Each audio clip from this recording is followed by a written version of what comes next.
निकल के ये साबित कर दिया कि मुजफ्फराबाद की अवाम बाशऊर हो चुकी है, बागैरत अवाम है, अपना हक लेना जानती है। इसी तरह 21 तारीख को जो हमने कॉल दी हुई है पूरे आज़ाद कश्मीर के अंदर और बिलखसूस मुजफ्फराबाद में 21 तारीख को 12 बजे तमाम अहबाब से मेरी अपील है कि जोग दर जोग जो आपने प्रेस क्लब के सामने इकट्ठे होना है और वहाँ पे हम इज्तिमाई तौर पे इन बिलों को नजर आतिश करते हुए जो हमारा अगला लाया अमल है जो पूरे जो 21 तारीख को हम अनाउंस करेंगे। पूरे आज़ाद कश्मीर की कोर कमेटी ने ये फैसला कर लिया है कि 21 तारीख को हमने क्या लाया अमल अनाउंस करना है, क्योंकि ये लातों के भूत हैं, ये बातों से नहीं मानते।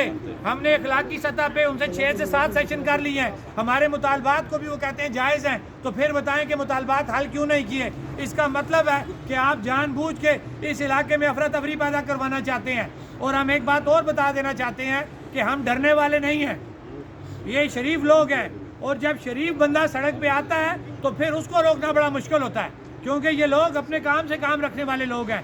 इनकी सियासी जमातें अपनी जगह ज़रूर हैं, लेकिन इस वक्त ये सिर्फ एक नज़रिए के ऊपर इकट्ठे हैं, वो गुर्बत ख़त्म करने का नज़रिया है, वो गरीब के हकूक़ का नज़रिया है कि हम सब इकट्ठे हैं सिर्फ इसलिए कि हम सब के मफादात इकट्ठे हैं।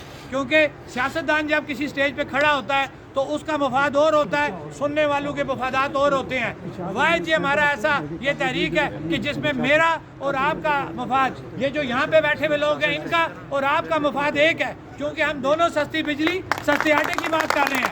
आपको कोई लालच नहीं है क्योंकि जो आप यहाँ बैठे हैं, हमें कोई लालच नहीं है कि हम आपके लिए यहाँ पे आके बात कर रहे हैं, इसलिए कि हम दोनों के मफादात यकजा हैं। हम दोनों सस्ते आटे और सस्ती बिजली के लिए इकट्ठे हैं और हम इंशाल्लाह इकट्ठे रहेंगे और किसी भी सूरत हम आपस में तकसीम नहीं होंगे। हम उन हुक्मरानों को ये बता देना चाहते हैं कि आपको हमारे मुतालबात पूरे करने पड़ेंगे। अगर आप ये मुतालबात पूरे नहीं करेंगे आपको इन सड़कों पे किसी ने नहीं चलने देना। ये मैं बात दावे से कर रहा हूँ, क्योंकि अवाम इतनी बाशऊर हो चुकी है, हम भी इसमें से माइनस हो जाएं। ये तहरीक अब रुकने वाली नहीं है। आम बंदा भी अपने हकूक़ को समझ चुका है, अपने राइट को समझ चुका है, और वो बेहतर समझता है कि अपने हक को अब किस तरह लेना है। क्योंकि पहले शराफत की बात हो चुकी है, जो हमने कमेटी ने आप लोगों के मैंडेट को इस्तेमाल करते हुए तमाम इखलाकी और कानूनी तकाजे पूरे कर लिए हैं। अब हमारे पास ना तो कोई इखलाकी वो तकाजा बाकी रहता है ना कानूनी रहता है। बाल जो है हुकूमत के कोर्ट में है, हुकूमत को हमने जवाब दे दिया है। अब हुकूमत का काम बनता है कि वो 20 तारीख से पहले हमारे मामलात हल करे, नहीं तो 21 तारीख को इंशाअल्लाह तमाम लोग हाथ खड़ा करके बताएं कि क्या सब लोग वहाँ पे आएंगे या नहीं आएंगे। हम तमाम लोग 21 तारीख को 12 बजे प्रेस क्लब के सामने हम जो है वहाँ पे इकट्ठे होकर बिजली बिलों को नजर आतिश करेंगे। एक दफ़ा फिर तमाम लोग हाथ